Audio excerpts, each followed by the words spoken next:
औज़ुबिल्लाहिमिनश्शैतानिर्रजीम बिस्मिल्लाहिर्रहमानिर्रहीम। वज़ीर आला मरीम नवाज़ शरीफ की तरफ से 2000 नौजवानों को ग्रेजुएट जिन्होंने किया हुआ है बीएस ऑनर या बीएस ऑनर एग्रीकल्चर में, जिन्होंने मास्टर किया हुआ है, बीएस किया हुआ है, वो इसके लिए अप्लाई कर सकते हैं। उसको माहाना 60,000 रुपये दिया जाएगी वजीफ़े के तौर पर।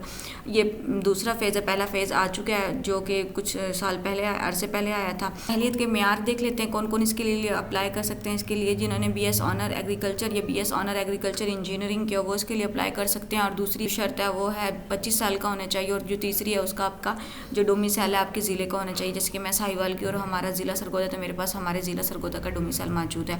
तीसरे नंबर पर अजला के कोटे की तफसील है, कौन कौन से अजला इसके लिए अप्लाई कर सकते हैं।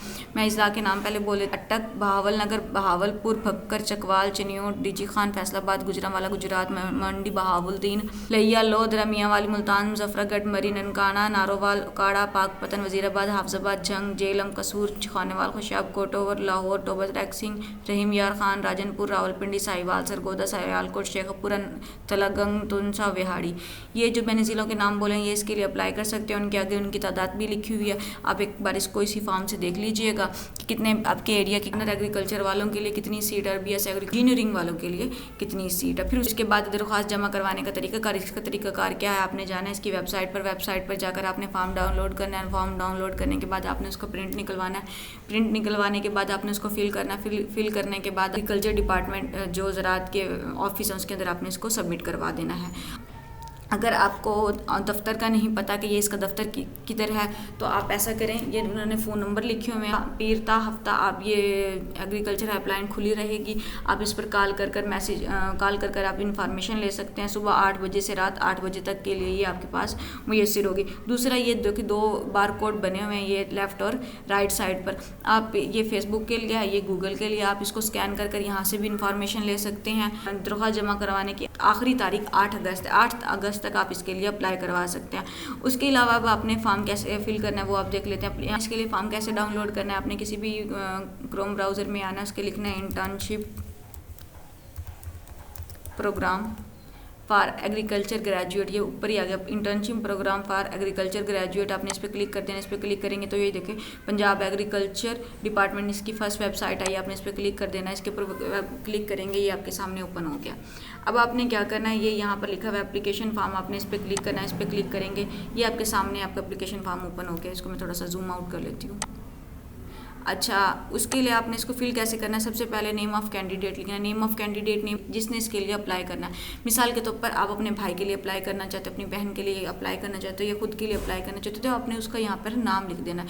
दूसरा है फादर और हस्बैंड नेम, जो भी होगा, मैरिड हो तो उसके हस्बैंड नेम साथ आ जाएगा, अगर अनमैरिड हो तो उसके लिए फादर का यहाँ पर नेम आ जाएगा।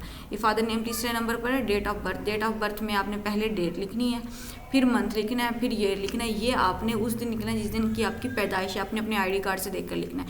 अब ये है एज। एज के लिए आपने क्या लिखना है, डेट, मंथ और ईयर। अच्छा, अब डेट ऑफ बर्थ भी हो गया, एज क्या, इसका मतलब है कि आपकी आज तक की उम्र कितनी है, आप कितने महीने के और कितने दिनों के हो।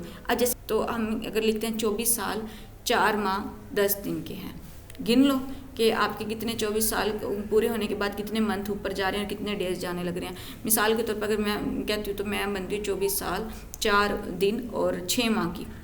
इसके हिसाब से ये तो आपने इस तरीके से लिखना है इसको। फिर उसके बाद आ जाएँ CNIC नंबर। CNIC नंबर आपने अपना आईडी कार्ड यहाँ पर लिखना है और उसके बाद अटेस्टेड कॉपी टू बी ईच्ड, कि आपके पास अटेस्टेड कॉपी भी होनी चाहिए। इसका मतलब है आपने अपना आईडी कार्ड की जो कॉपी है ना उसको किसी 16वें 17वें स्केल वाले बंदे से उसको अटेस्टेड करवाना है। आपने जो डॉक्यूमेंट अटेस्टेड करवाने हैं उनके साथ उन्होंने लिखा हुआ है कि इन डॉक्यूमेंट्स को आपने अटेस्टेड करवा कर हमारे पास भेजना है। पहले नंबर पे CNIC नंबर है जो उन्होंने बोला है अटेस्टेड करवाना है। फिर उसके बाद क्वालिफिकेशन है, अटेस्टेड कॉपीज़ टू बी ईच्ड, कि हर एक जितने भी आपने हमारे पास अपनी सनद भेजनी है वो सारी की सारी अटेस्टेड होनी चाहिए। अब उन्होंने यहाँ पर 4 खाने दे दिए, नेम ऑफ सर्टिफिकेट, डिग्री, इसके नीचे 4 खाने दिए हुए हैं। या इस खाने में आपने अपनी डिग्री ऐड करनी है, कौन कौन सी। मिसाल के तौर पर आपने मैट्रिक, FSC, BSc और मास्टर, ये 4 डिग्रियाँ की हुई हैं, आप यहाँ पे 4 ऐड कर दो। और अगर आपने 3 किए हुए हैं जैसे मैट्रिक, FSC और उसके बाद BS किया हुआ है तो आप वो 3 यहाँ पर ऐड कर सकते हो। उसका ईयर ऑफ पासिंग ईयर, कौन से सन में आपने वो तीनों डिग्रियां हासिल की थी, चारों डिग्रियां हासिल की थी, वो लिख देंगे। उसके बाद टोटल मार्क्स कितने नंबर आपके आए थे, कितने में से ऑब्टेन मार्क्स कितने में से वो अपने नंबर हासिल किए थे, उसमें आपकी डिवीजन या grade, A grade, B grade, C grade जो भी आएगा आप इसके खाने में वो लिख दोगे। फील्ड ऑफ स्टडी और सब्जेक्ट, किस फील्ड पढ़ा हुआ है, नेम ऑफ डिग्री पहले यहाँ पर उसका लिखेंगे। जैसे फॉर एग्जाम्पल मैं अगर BS की बात करती हूँ, अगर BS एग्रीकल्चर किसने किया हुआ तो BS एग्रीकल्चर के लिए आप उसके खाने में लिख दो एग्रीकल्चर में। कि अगर किसी ने BS एग्रीकल्चर इंजीनियरिंग की हुई, उस इंजीनियरिंग के आगे भी फर्दर टाइप्स होती हैं, आप उस टाइप्स को यहाँ पर लिखोगे कि BS, मिसाल के तौर पर किसी ने एनाटॉमी में किया हुआ तो वो यहाँ पर BS बॉटनी लिख देगी। जिसमें भी किया होगा वो उसके सामने यहाँ पर फील्ड ऑफ सब्जेक्ट या साइंस में लिख देगी। उसके लिए आपको जितनी भी आप यहाँ पे इंफॉर्मेशन एजुकेशन की दोगे वो सारी की सारी टेस्टेड कॉपीज़ करवानी है आपने। उसके बाद डोमिसाइल आपने अपना डोमिसाइल नंबर यहाँ पर लिखना है और उसकी फ़ोटो कॉपी करवा कर भी, टेस्टेड करवा कर भी देनी है। एक आपने, अब मैं दोबारा बता देती हूँ, एक आपने अपनी CNIC नंबर की, फिर उसके बाद आपने अपनी क्वालिफिकेशन डिग्री की, फिर उसके बाद डोमिसाइल इसकी, और फिर लास्ट नंबर पर आ जाता है 3 फोटोग्राफ ऑफ पासपोर्ट साइज़। आपके पास आपकी जिसकी भी है, जिसने ये एप्लीकेशन देनी है उसके पास उसकी 3 पासपोर्ट साइज़ इमेज होनी चाहिए। और पासपोर्ट साइज़ इमेज में क्या होनी चाहिए कि एक इमेज आपने फ्रंट से आपने अटेस्टेड करवाई होनी चाहिए और 2 इमेज बैक साइड से अटेस्टेड होनी चाहिए। CNIC number, qualification degree, domicile और पासपोर्ट फोटोग्राफ, ये 4 चीज़ें आपने सेंड करनी है। 5वां ये आपका फॉर्म, ये 5 चीज़ें आपने सेंड करनी है और ये फॉर्म के अलावा चारों चीज़ें आपकी अटेस्टेड होनी चाहिए और ये फॉर्म आपका कंप्लीट फिल होना चाहिए। नामी नंबर पर आ जाते हैं। मोबाइल नंबर, यहाँ पर आपने अपना मोबाइल नंबर लिखना है और वो मोबाइल नंबर और ईमेल और दोनों वो लिखनी है जो हर वक्त आपके को मुयस्सर रहें, आन रहे। कोई आपको कॉल करे तो आप फ़ौरन से पिकअप करें और अगर ईमेल आए तो आप उसको सेंड करें। एकेडमिक डेस्टिनेशन नंबर पे जो पॉइंट है उसमें उसने कहा है कि क्या जब आपने एजुकेशन हासिल की थी तो क्या उसके दरमियान आपको ने कोई मेडल जीता था या कोई आपने पोजीशन हासिल की थी, जैसे बोर्ड में पोजीशन हुआ जिसके पास वो यहाँ पर नील कर देगा और उसके बाद आ जाएगा। इसके लिए CGPA इस तरह की कोई कंडीशन नहीं है, जस्ट आपके पास BS ऑनर होना चाहिए। उसके बाद 12 प्रेजेंट एड्रेस, जहाँ पर आप फ़िलहाल रह रहे हो वो आपका प्रेजेंट एड्रेस है। जहाँ अगर आपका दोनों एड्रेस प्रेजेंट और परमानेंट एड्रेस सेम है तो आप दोनों खानों में सेम लिख दोगे, अगर अलग अलग है तो आप अलग अलग लिख दोगे। एनी अदर मेडल हासिल किया था, पोजीशन हासिल की थी तो वो उसके अंदर यहाँ पर उसकी इन्फॉर्मेशन लिख सकता है। अगर किसी इंसान ने नहीं किया तो आपके पास जो अदर स्किल्स हैं, आपके पास एकेडमिक के अलावा भी अगर इंसान के पास स्किल होते हैं वो इसके यहाँ पर भी अपनी इन्फॉर्मेशन दे सकता है। कोई इंसान कहते हैं मैं मेहनती हूँ, मैं इतने सालों से मेहनत करने आ रहा हूँ, तो वो चीज़ें भी यहाँ पर लिख सकते हैं। सर्टिफिकेट नीचे लिखा हुआ है कि जो स्टेटमेंट लिखी हुई इंग्लिश में, इसको कुछ यूँ मतलब भी मैंने इसके अंदर चीज़ें ऐड की हैं वो मेरे नॉलेज के मुताबिक बिल्कुल ठीक है, और अगर इसमें मैंने कोई गलती की है या इसमें मैंने कोई गलत इन्फॉर्मेशन दी है तो उसमें एप्लीकेशन रिजेक्ट होने की ज़िम्मेदार मैं खुद होगी।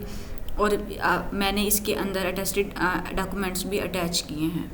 के बाद नीचे आ जाएं, ये डेट है, डेट वो डालनी है जिस दिन आपने ये फॉर्म फिल करना है। अगर फॉर एग्जांपल आप ये कल को फॉर्म फिल करते हैं तो आपने 26/7/2025 की तारीख लिखनी है, और अगर परसों करते हैं तो परसों की यहाँ पर डेट लिखनी है। उसके बाद यहाँ पर आपने अपने सिग्नेचर लिखना है, ये कैंडिडेट के सिग्नेचर होने चाहिए और उसके नीचे आपका नाम होना चाहिए। उम्मीद है आपको वीडियो अच्छी लगी होगी, आपके मतलब की होगी, आपको इसमें फ़ायदा हुआ होगा। अगर आपको फ़ायदा हुआ है तो प्लीज़ इस चैनल को लाइक, सब्सक्राइब और सपोर्ट करें। Thank you so much.